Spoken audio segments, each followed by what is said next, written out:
Grand Matin Sud Radio. Le petit déjeuner politique. Il est 7h42 et c'est Louis Alliot qui est avec nous, député Rassemblement National des Pyrénées-Orientales et candidat à la mairie de Perpignan. Oui, bonjour Louis Alliot. Bonjour. Des quotas d'immigrés en matière économique, des délais d'accès à l'aide médicale qui sont revus. Le gouvernement prend des mesures aujourd'hui sur l'immigration. Que pourrait revendiquer le Rassemblement National ?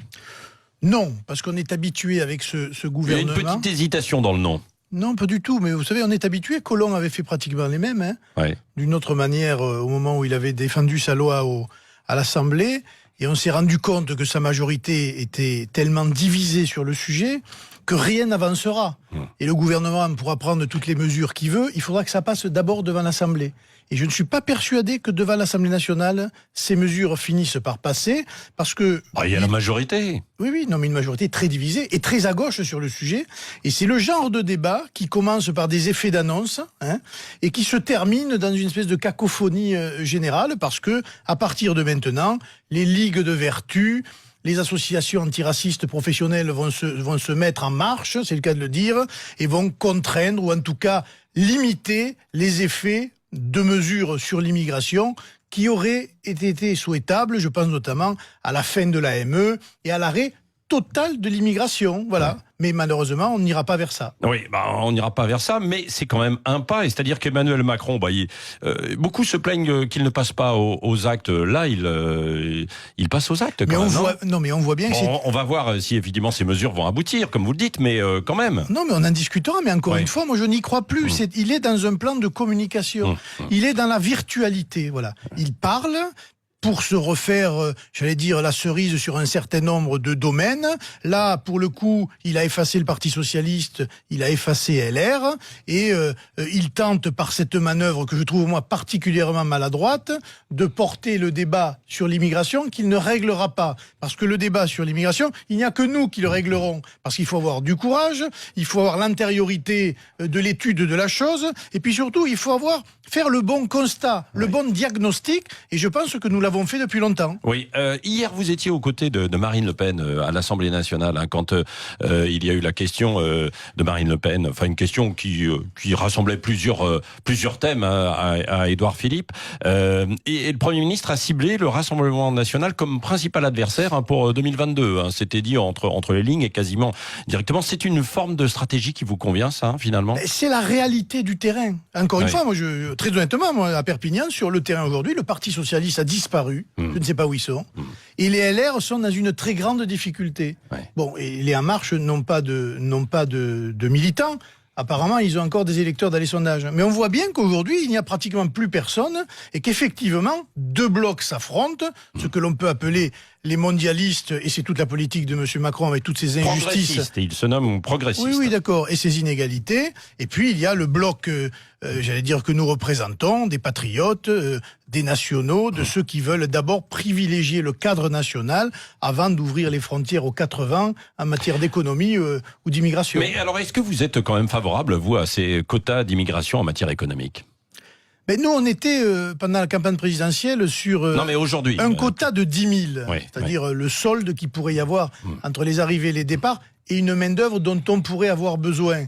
Mais on voit bien aujourd'hui qu'on a dépassé ce cadre parce que cette immigration n'est pas maîtrisée. Comment voulez-vous réussir C'est une forme de maîtrise, ça, déjà. Oui, non, mais vous pouvez pas parce que... pas. Mais vous ne vous donnez pas les moyens pour maîtriser le reste. C'est-à-dire qu'en fait, nous allons faire une immigration supplémentaire. Nous aurons la double peine. Nous aurons les quotas, c'est-à-dire sur des métiers en tension, nous appellerons des travailleurs immigrés pour faire ces métiers-là. Et puis, vous aurez tout le reste, le flot des clandestins, le flot des arrivants comme ça, qui ne sont pas contrôlés parce que nous n'avons plus de police aux frontières, parce que nous avons enlevé nos moyens aux douaniers, puis surtout parce que nous avons retiré notre souveraineté au profit de l'Union européenne, qui, elle, se soucie peu de ce que pense M. Macron. Oui. Alors, mais Louis Alliot, vous reconnaissez quand même qu'il y a des secteurs en tension où on n'arrive pas à recruter, quoi. Oui, mais est-ce qu'on s'est posé la question de la formation professionnelle ? Oui, non, mais bien sûr, formation professionnelle. Oui, d'accord, mais on dit toujours ça, mais il y a des millions qui sont chaque année déversés sur les budgets des formations professionnelles, et parallèlement à ça, il y a des métiers où on n'arrive pas à trouver de travailleurs, d'ouvriers qualifiés, d'employés. À un moment donné, il va falloir que les régions fassent leur travail, ou en tout cas maintenant, et que l'État fasse son travail, pour mettre en adéquation l'offre avec la demande, ce qui n'a pas été fait. Et moi, j'aurais préféré que le gouvernement et que M. Macron se préoccupent d'abord de cela avant d'aller tenter de réguler une immigration pour des aspects purement publicitaires. Oui. Durcissement aussi quand même sur l'aide médicale, hein, d'une façon générale. Alors vous militez pour la suppression de l'AME, mais cela poserait quand même, disent les spécialistes, un problème sanitaire. Hein. Certaines maladies pourraient revenir en force. Mais elles reviennent, ces maladies-là. Donc c'est pour ça. Mais on n'a jamais dit... Non, mais la suppression de l'AME n'exclut pas les urgences. Mais c'est-à-dire les urgences immédiates. Mais on n'est pas obligé, par l'intermédiaire des crédits de l'AME, de servir de pompe aspirante à une immigration sanitaire, on va dire, de santé, où des gens, comme je l'ai lu d'ailleurs, je crois que c'est dans le Parisien ou dans ce genre de journal, vous avez des gens qui viennent se faire soigner en France leur pathologie parce qu'ils savent que c'est gratuit. Est-ce que les Français qui aujourd'hui ont des difficultés à se soigner, à qui on dérembourse des médicaments, à qui on ne rembourse pas bien le dentaire ou les yeux, eh bien, est-ce qu'ils doivent subir en plus par leurs impôts le fait de soutenir cette immigration illégale ? Ça paraît délirant. Donc Louis Alliot, vous dites maintien de l'AME pour dans des cas d'urgence. Maintien des soins d'urgence, mais exclusion totale de tout ce qui est la prise en charge gratuite pour les clandestins qui, par définition, quand ils ne sont pas dans le droit d'asile, doivent être exclus du territoire. Oui, Louis Alliot, le Front National devant la justice à partir d'aujourd'hui, 7 personnes accusées dans le financement des campagnes locales, escroquerie, complicité, abus de biens sociaux et recel.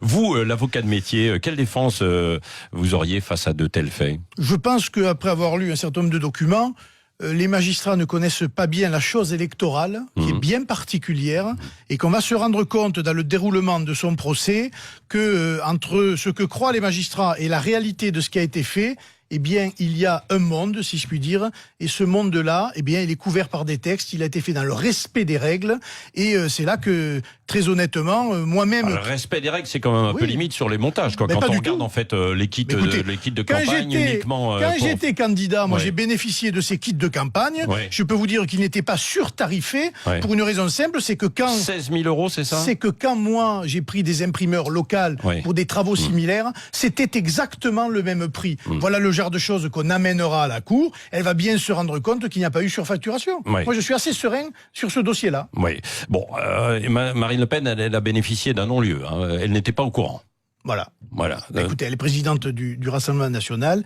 Elle n'était pas aussi dans les arcanes de ces schémas de financement des campagnes électorales. Et encore une fois, c'était assez simple. C'est des prêts que l'on fait pour avoir du matériel électoral. Ce matériel électoral est distribué. Il est ensuite remboursé par l'État, c'est-à-dire le schéma qu'a mis en place l'État, contrôlé par la Commission nationale des comptes de campagne qui contrôle facture par facture. Bon, donc... Je ne vois pas donc où est le problème dans cette affaire. Bon, donc Louis Alliot, vous faites confiance à la justice ? Écoutez, en tout cas, on se défendra et on verra bien comment réagissent les juges, parce qu'il y aurait beaucoup à dire. Vous avez vu que les Français, à 50% aujourd'hui, ont des doutes sur l'objectivité des juges. Ah oui, vous, ce matin, vous dites on va leur faire confiance. Non, moi je fais confiance à ma défense. On verra le résultat. Mais moi, je fais confiance à ma défense et à ceux qui défendront les intérêts du Front National dans cette affaire. Comme vous faites confiance aussi à la justice pour traiter François Bayrou et le MoDem ? Non, parce que ça, c'est une affaire purement politicienne. Voilà. C'est-à-dire qu'il va y avoir... les assistants parlementaires sont là pour servir le travail d'un parlementaire, qui est le travail parlementaire... Vous avez été concerné aussi pour les affaires européennes. Mais par définition, le travail parlementaire est à la fois du travail d'assemblée et du travail politique. C'est bien là que le bas blesse et il faudra que la Cour, effectivement, se prononce un jour. Et ce n'est pas une affaire chez nous, en tout cas, de personnel de maison, puisque je crois qu'en ce qui concerne Madame de Sarnez, ça concerne le personnel de maison. Ça, c'est sûr que ça pose un problème. Vous l'avez évoqué tout à l'heure, vous êtes candidat à la mairie de Perpignan, après 2 défaites, en 2008 et 2014. Vous allez vous appuyer sur quoi ? Sur quels arguments pour essayer de conquérir la mairie de Perpignan ? Tout simplement l'état de la ville. Pauvreté, misère, insécurité, dynamisme économique totalement réduit. Ça fait 30 ans que cette ville est gérée par une famille, les Alduy, et par Monsieur Pujol, qui était le premier adjoint de M. Alliot et qui est maire depuis 2 mandats. Les résultats sont catastrophiques.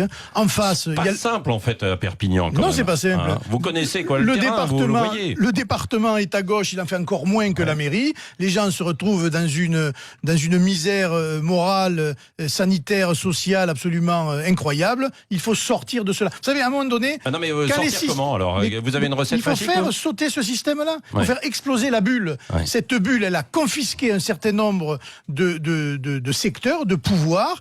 Eh bien, il faut faire exploser cette bulle. C'est les électeurs qui le feront. On repartira sur du neuf, on remettra du dynamisme dans l'économie et on remettra surtout, j'allais dire, les pouvoirs à leur place, les policiers dans la rue et on réduira l'insécurité qui y règne. Oui. Est-ce qu'il faut une nouvelle commission Stasi sur la laïcité comme le réclame notamment Christian Jacob, le nouveau patron des LR? Non, il faut tout simplement appliquer la loi de 1905.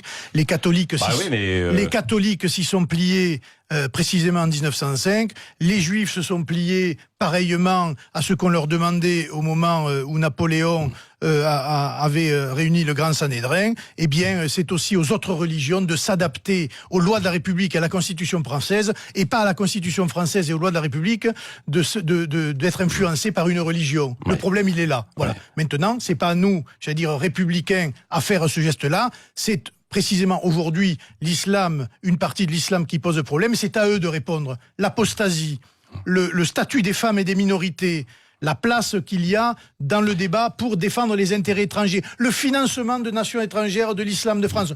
Tout ça, oui, il faut le traiter, mais la laïcité, elle n'y est strictement pour rien. Il faut traiter en fait ces problèmes et pas stigmatiser les musulmans. Vous avez vu qu'il y a une étude ce matin, 40% de musulmans déclarent avoir subi des comportements racistes. Oui, mais ça, il parle de la police. Très honnêtement, pour voir un certain nombre de choses dans la rue, le principal racisme aujourd'hui, il est anti-policier. Voilà, je vous le dis. Ces gens-là se font insulter toute la journée, tentent de faire leur travail comme ils peuvent. Ils ont affaire face à une délinquance absolument dramatique, à la drogue, à gérer des manifestations. Et jusqu'à quand? Non, mais ça, c'est les représentants des forces de l'ordre, en fait, et les pompiers également, on en a parlé. Mais quand même, le racisme, sur les musulmans, est-ce que la France est raciste? Non, la France est sûrement l'un des pays les moins racistes du monde.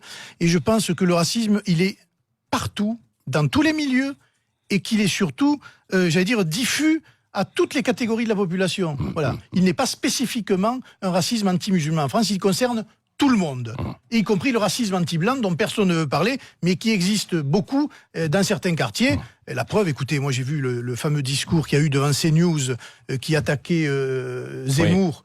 Il n'y a pas eu une plainte, il n'y a pas eu une défense de Zemmour, il n'y a même pas eu une ouverture d'enquête par le parquet. C'est sidérant. Voilà. Louis Alliot, le mot de la fin avec Cécile de Ménibus. Certains responsables de gauche appellent à défiler dimanche contre l'islamophobie à Paris. Leur présence divise car elle est considérée comme ambiguë. Pour certains, c'est un soutien pur du clientélisme finalement électoral. Bien sûr. Et beaucoup de mairies d'ailleurs ont fait appel à ce clientélisme-là et ont flatté les intérêts communautaires, sauf que dans ces intérêts communautaires, c'est toujours les extrémistes qui prennent le pas sur les modérés, et en matière d'islam radical dans les villes, ce sont les associations les plus extrémistes qui ont pignon sur rue et qui bénéficient des largesses des maires locaux. Donc oui, c'est une manifestation qui est totalement infiltrée et organisée par des gens qui se revendiquent de l'islam radical. Et ce qui est pathétique, c'est de voir des gens comme M. Mélenchon et comme d'autres qui vont aller s'acoquiner avec cette frange du communautarisme, parce que l'islamophobie, en fait, est un terme qu'on ne devrait pas utiliser.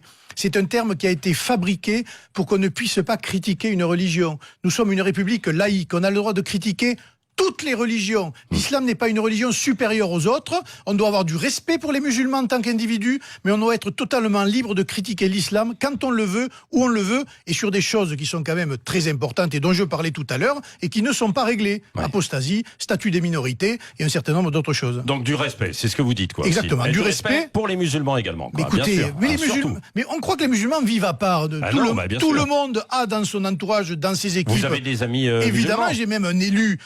Nos amis harkis sont des musulmans, et j'allais dire, et je défends leur cause bec et ongle, ils sont respectés stable et ils devraient être beaucoup plus respectés par l'État d'ailleurs et par leur histoire, etc. Mais la question ne se pose pas. Ils ne sont pas dans la revendication religieuse ou communautaire. Vous voyez bien que cette revendication religieuse ou communautaire, elle vient de l'étranger. Ce qui n'existait pas il y a 30 ans avec les musulmans qui étaient chez nous, devient aujourd'hui une possibilité parce que des écoles de pensée radicale financées de l'étranger sont en train de mettre du poison dans nos quartiers. Louis Alliot du Rassemblement National était l'invité ce matin de Sud Radio. Merci. Merci. 7h57, merci d'être avec nous, c'est le Grand Matin Sud Radio. 5h-10h, le Grand Matin Sud Radio.